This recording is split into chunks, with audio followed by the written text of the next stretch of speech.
اعوذ باللہ من الشیطان الرجیم بسم اللہ الرحمن الرحیم اللہم صلی علی محمد و آل محمد وعجل فرجہم اجمعین۔ 16ویں دن کی دعا کے ساتھ آپ کی خدمت میں حاضر ہیں، اور آج کی دعا ہے اللہم اہدنی فیہ لعمل الابرار وجنبنی فیہ مرافقۃ الاشرار وادخلنی فیہ برحمتک دار القرار بِإِلَٰهِيَتِكَ یا الہ العالمین۔ اے معبود، آج کے دن مجھے نیک لوگوں کے اعمال کی توفیق عطا فرما، برے لوگوں کی صحبت سے محفوظ رکھ، اور اپنی رحمت کے ذریعے مجھے دار القرار میں داخل فرما اپنی الوہیت کے واسطے،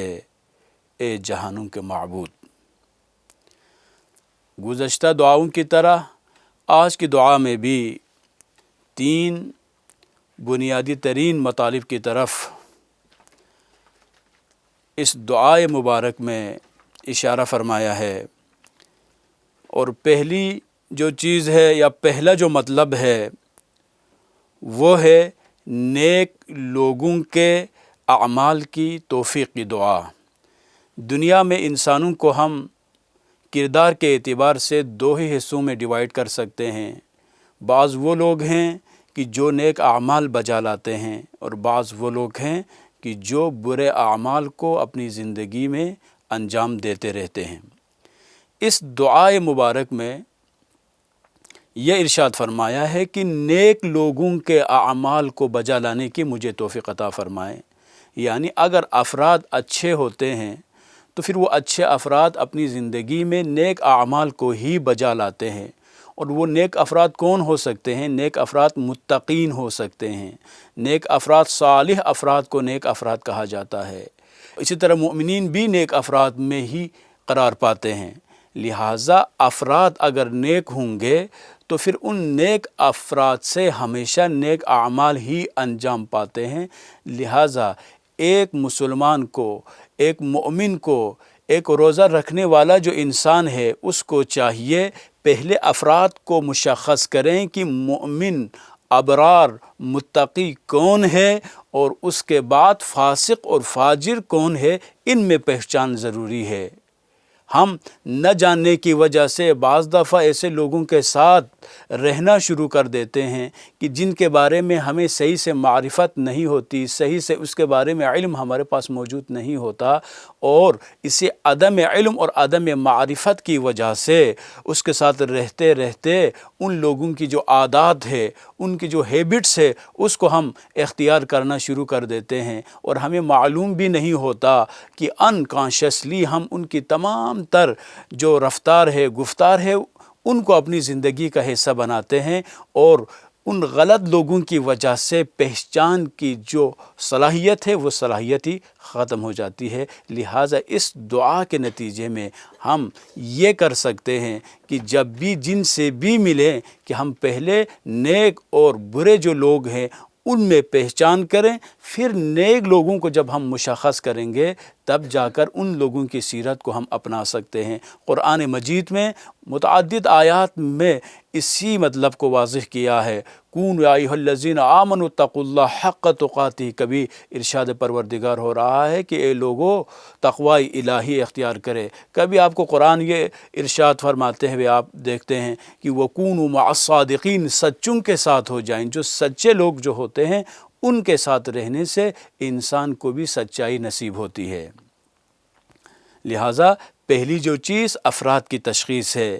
پھر اس کے بعد وَجَنِّبْنِي فِيهِ مُرَافَقَةَ الْأَشْرَارِ، اور مجھے آج کے دن برے لوگوں کی صحبت سے محفوظ رکھ۔ اب ان دونوں جملوں کے درمیان میں ربط موجود ہے۔ پہلے میں نیک لوگوں کے اعمال کی توفیق کی دعا مانگی ہے، لیکن دوسرا جو حصہ اس میں فرما رہے ہیں کہ برے لوگوں کی صحبت سے محفوظ رکھ، چونکہ نیک لوگوں کے اعمال کو بجا لانے کی اگر آپ کو توفیق ملتی ہے تو یہ توفیق اس وقت تک انسان کو ملتی رہتی ہے جب تک برے لوگوں کی صحبت انسان اختیار نہیں کرتا، اور جیسے ہی انسان برے لوگوں کی صحبت، اس کی ہمنشینی کو جب انسان اختیار کرنا شروع کر دیتا ہے، اس کے بعد اس کے جو معیار ہے، کرائیٹیریا ہے، وہ سارے کے سارے چینج بوجھ ہو جاتے ہیں، اور جن اعمال کو ہم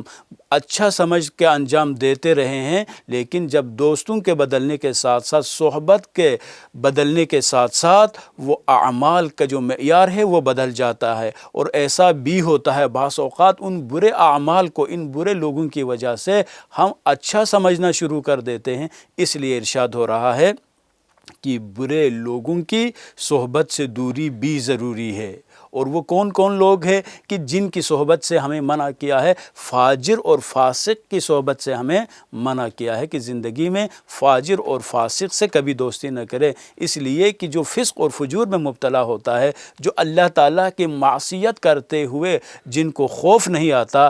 وہ آپ کے ساتھ کبھی بھی مخلص نہیں ہو سکتا۔ وہ سراب کے مانند ہے، وہ اچھائی کو برائی کی شکل میں اور برائی کو اچھائی کی شکل میں پیش کرنا شروع کر دیتے ہیں۔ اسی طرح سے جو بیوقوف افراد ہوتے ہیں، اگرچہ معاشرے میں جو بیوقوف افراد ہوتے ہیں ان کو زیادہ لوگ قبول کرتے ہیں، ان کے جو مذاق والی باتیں ہیں، مزاح والی باتیں ہیں، ان سے لوگ لطف اٹھاتے ہیں، انجوائے کرتے ہیں، لیکن حقیقت میں تعلیمات الہیہ کو اگر ہم دیکھیں گے تو ان لوگوں کی صحبت سے بھی ہمیں بچنے کا حکم دیا ہے۔ اس کی وجہ کیا ہے؟ وجہ یہ ہے کہ وہ اگر فائدہ بھی پہنچانا چاہیں تو اپنی اس بیوقوفی کی وجہ سے وہ آپ کو نقصان پہنچاتے ہیں، اور بعض اوقات نقصان کا تعلق اس دنیا کے ساتھ ہوتا ہے، بعض اوقات اس نقصان کے نتیجے میں جو دنیا میں انسان کو اٹھانا پڑ رہا ہے، آخرت میں بھی انسان کو خسارے کا سامنا کرنا پڑتا ہے، اور اس لیے کہ بیوقوف لوگوں سے اجتناب ضروری ہے۔ اور تیسرا، وہ افراد جن سے ہمیں بچنے کے لیے کہا گیا، ان میں سے ایک بخیل افراد ہے، جو کنجوس جن کو آپ کہتے ہیں، کہ جو مال و دولت کو خرچ کرتے ہوئے ان کے لیے موت آتی ہے، ایسے لوگوں سے بچنے کے لیے بھی کہا ہے۔ اس کی وجہ یہ ہے کہ جب آپ کو ضرورت پڑے گی تو وہ آپ کی مدد کبھی نہیں کرے گا، لہٰذا دوست ہی ہے کہ جو آپ کی زندگی میں آپ کی قسمت کا فیصلہ کرتے ہیں۔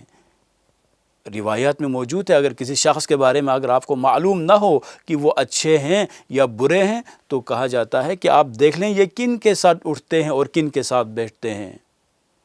انسان اپنے دوست کے مذہب پر، اس کی رائے پر، اس کے عقیدے پر، اس کے خیالات کے مطابق ہی زندگی گزارتا ہے، لہٰذا جن لوگوں کے ساتھ آپ رہ رہے ہیں ان سے آپ یہ کبھی نہ سوچیں کہ بس صرف آپ رہ رہے نہیں، بلکہ آپ کے کردار کا فیصلہ بھی آپ کے دوستوں کے ساتھ ہی کیا جاتا ہے، کہ جو لوگ آپ کے ساتھ دوستی رکھتے ہیں اگر وہ اچھے ہوں تو آپ کے بارے میں بھی لوگ یہی خیال کریں گے، وہ بھی آپ بھی اچھے ہیں، لیکن اگر جن لوگوں کے ساتھ آپ رہتے ہیں وہ اگر اچھے نہ ہوں تو آپ کے بارے میں بھی یہی لوگ خیال کریں گے یہ اچھے نہیں ہے۔ ہاں، اگر آپ کی وجہ سے کسی کی کوئی تربیت اگر ہو رہی ہے، آپ مورلی اتنا سٹرونگ ہے، آپ کا بلیف سسٹم اتنا سٹرونگ ہے کہ آپ ان لوگوں کی شخصیات کو تبدیل کرنے میں اگر رول پلے کر سکتے ہیں تو پھر یہ الگ چیز ہے، لیکن عام طور پر معاشرے میں ایسا ہوتا نہیں ہے۔ اور تیسرا جو پوائنٹ ہے وہ ہے وَأَدْخِلْنِي فِيهِ بِرَحْمَتِكَ دار القرار۔ دار القرار یعنی جنت کی جو زندگی ہے، جنت کو دار القرار کہا جاتا ہے، جہاں پر جب ایک دفعہ انسان اگر پہنچ جاتا ہے تو ہمیشہ کی زندگی اس کو میسر آتی ہے۔ دار القرار جہنم ہے کہ جو لوگ جہنم میں جائیں گے خالدون فیہا، ہمیشہ وہاں پر رہتے ہیں۔ اس لیے ہمیں اس دنیا کی مختصر سی زندگی میں مختلف سہولیات کے ساتھ بھی آپ زندگی گزار سکتے ہیں۔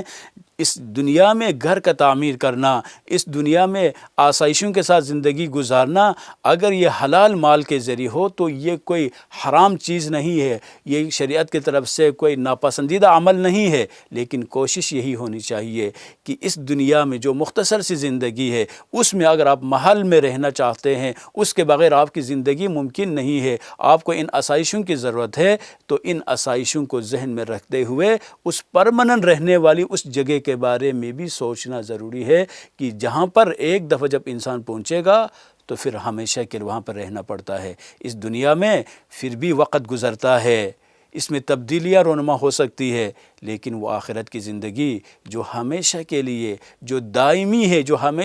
ہمیشگی جس میں موجود ہے، جو دائمی ہے، اس دائمی زندگی کے بارے میں سوچنا زیادہ ضروری ہے۔ وہ قبر کی زندگی، جو برزخ کی جو زندگی ہے، اس کے بارے میں بھی توجہ کرنا ضروری ہے۔ پس جو اس دنیا میں بہترین رہائش کا طلبگار ہے، ان سب کو چاہیے جتنی ضرورت آپ کو اس دنیا میں اچھی رہائش کی ہے، اس سے بہت زیادہ آپ کو اپنے آخرت کا جو گھر ہے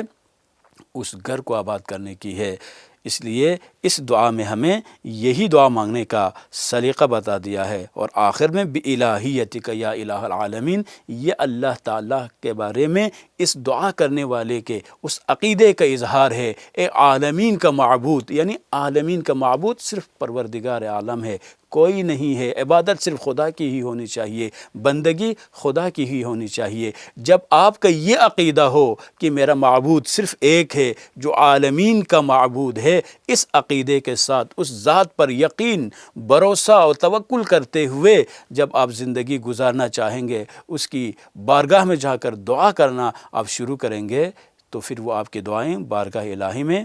قبول ہو جائیں گی۔ والسلام علیکم ورحمۃ اللہ وبرکاتہ۔